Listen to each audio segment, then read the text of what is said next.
About 4 years ago, I attended a semester at the Kyoto Seika University in Kyoto. For 4 months, I followed different courses, and for one of them I made a chair through a process that may be as far from sustainable as possible. When the semester was over, I finished about 90% of the chair, and now, 4 years later, I'm finishing what I started. Let's dive into it.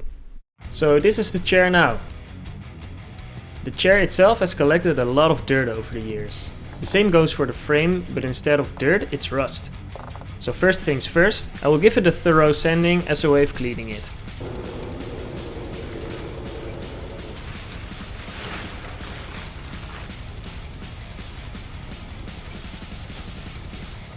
I begin by using the Dremel to smoothen the hard edges.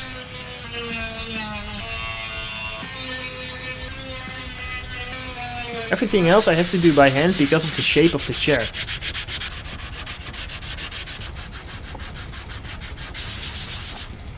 I try to vacuum up as much of the dust as possible, as it is not really something you want getting into the soil of your garden. There's this one spot that really needs some fixing up. I get my trusted tube of wood filler, but this thing is clogged up, holy shit. There it goes. Fucking hell. Oh. Oh. Yeah. I continue with sanding the frame. It's satisfying to see the rust disappear.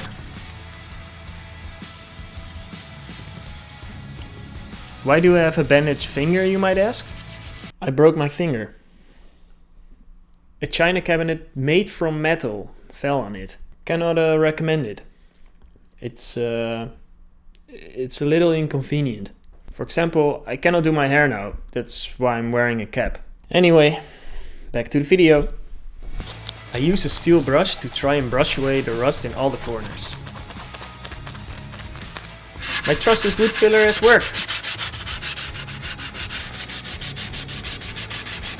But there are still some spots that could use a little bit more. I mark these spots with red so they're easier to find and fill. With all the gaps and dents now filled, dried and sanded smooth, I start applying the first few coats of primer. I had to stop by the family doctor for my finger, but once I got back I immediately started spraying again.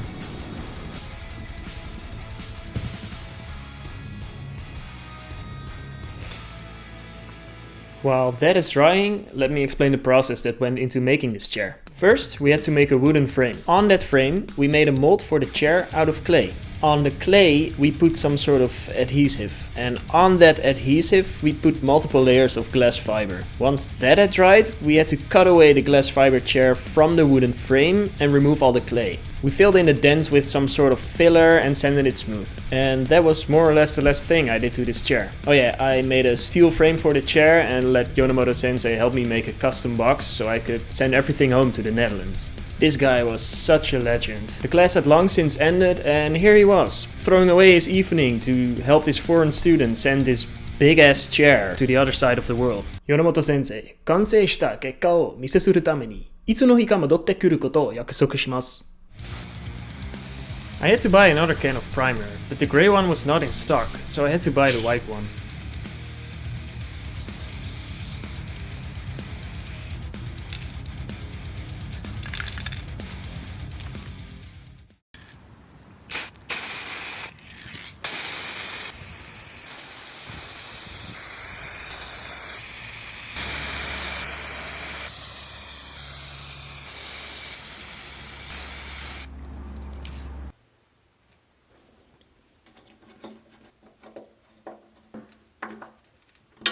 Okay. After 4 years of collecting dirt and dust, it is finally finished. I think it looks great, although at the same time it looks a bit weird. And the reason for that probably is... it's way too high. My feet don't even touch the ground. I fucking need one of these.